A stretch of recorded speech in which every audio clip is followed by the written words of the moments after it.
In this video, we're talking about what to do if someone smokes in your Airbnb short-term rental unit, so stay tuned. Vacation Rental Machine helps hosts just like you learn how to start, grow, and scale your short-term rental business. This show is all about creating systems that help you automate your business, giving you more time and money freedom.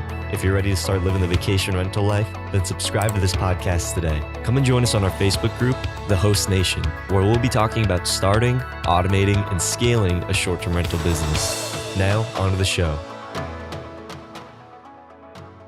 Hey, welcome back, Host Nation, to another episode of Vacation Rental Machine. I'm Julian Sage with John Bell, and in this episode, we're talking about the steps that you need to be doing if someone smokes in your unit. In the last episode, we talked about how to be able to detect that, so if you want to be able to watch that episode, you can click somewhere on the screen over here. But in this episode, we're talking specifically how to remediate if someone does end up smoking in your unit. So, John, if you can talk about some of your experiences with people smoking in rentals and what are the steps and things that you need to do when you show up to a unit and it's full of smoke smell? Yeah, I think in one of our previous episodes, I mentioned that Bob Marley must have got reincarnated and stayed at one of my units because I got notifications from not only my smoke detector, but from the neighbors, just letting me know that there's some mad weed being smoked inside of this apartment. When we got there, it was true. I mean, we're talking probably about a pound of weed left inside of the apartment itself.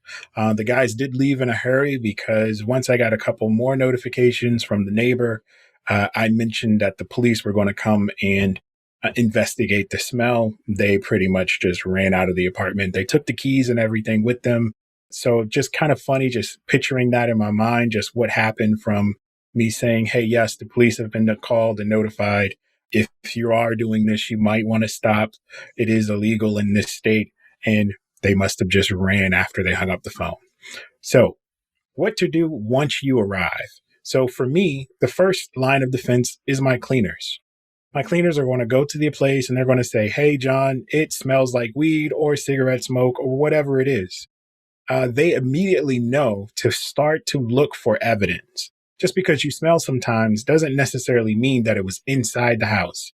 We all know that when people go smoke out on the patio and just walk immediately back in the house, it could pull in the smell. So you want to kind of gauge it. And my cleaners are kind of trained to say, John, this is a 10. Like, oh, no, John. Right? Or they'll say, you know what? It just smells like a little bit like weed. I'll then take that information and then say, okay, is it worth me charging the guest or not? And if I'm going to charge the guest, I need to find a couple things that give me the evidence to back that up. That means I need to find ashes. I need to find potentially the burnt end of whatever. Potentially they left some stuff just kind of lingering around. I need those photographs before I start to open that claim. Once I get those photographs, I'm going to immediately go to the platform, notify the platform that, hey, somebody has damaged the place in the sense of needing extra cleaning or extra steps need to be taken. After those extra steps have been logged, so you want to put in, and hey, I had to ozone the place. Ozoning is when you bring a machine that goes in and changes the molecular structure of the compounds in air, basically altering and capturing the smell. And then you open the doors and that exchanges with fresh air and it really is quick in getting a place remediated. So it is potentially the best thing that you can do. I do know that it's illegal to do in California. So you're going to have to use some type of alternative. I've heard alternatives like fogger machines, something that can lay a big thick layer of fog, which could then trap the air and kind of pull it out. After one or the other treatments, whatever you decide to use, you're going to want to hit all of your soft surfaces with some type of odor eliminating chemical, whether that's Febreze or odor band or something like that. So you want to spray all of that stuff down just to neutralize the smell from there because it could literally stay inside of that stuff forever. Definitely swap out all of your linens, your comforters, your stuff. You want to make sure you get those out of the place because that also can have that lingering smell. So once you get the notification, it's really up to the next person on site to kind of figure out and handle the stuff on site.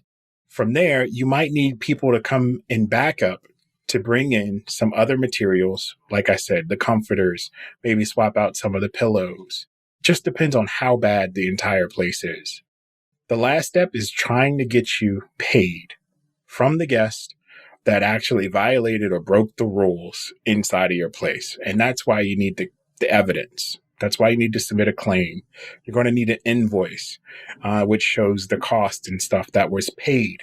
You're going to need to submit that to the platform. And in some cases, you're still going to have to wish that they are going to allow you to actually get credited for that, because in some cases, they deny the claim because the guest says, I didn't smoke. And maybe you didn't have exactly enough to really fight your case. You are fighting an uphill battle, but it does get paid out. And if you're looking for the ozone machine and some of the different things, cleaning products that we use in our own business, then we're going to include a link down below where you can actually pick up the same items. They're relatively cheap ozone machines. Sounds like it'd be something that's really expensive, but I would honestly say that it's probably worth just picking up an ozone machine, because if you were to pay a cleaning company to go out, they're probably going to charge you 2 to 3 times the amount of what the actual cost of one of these smaller ozone machines is. So question of the day, share your experience of a guest smoking in your property. What was the situation like and how did you remediate that? We'd love to be able to hear your guys' stories in the comment section down below. And until next time, Host Nation, keep on hosting. If you'd like John and I to answer your guys' questions, then be sure to go to the Host Nation Facebook group and use hashtag AskVRN. Hope you hosts found value in this episode. If you did, please go on over to iTunes and leave us a review, as that would greatly support the show. If you'd like to connect with John, the community, and I, then go on over to our Facebook group, The Host Nation. Talk to you hosts in the next episode. Keep on hosting.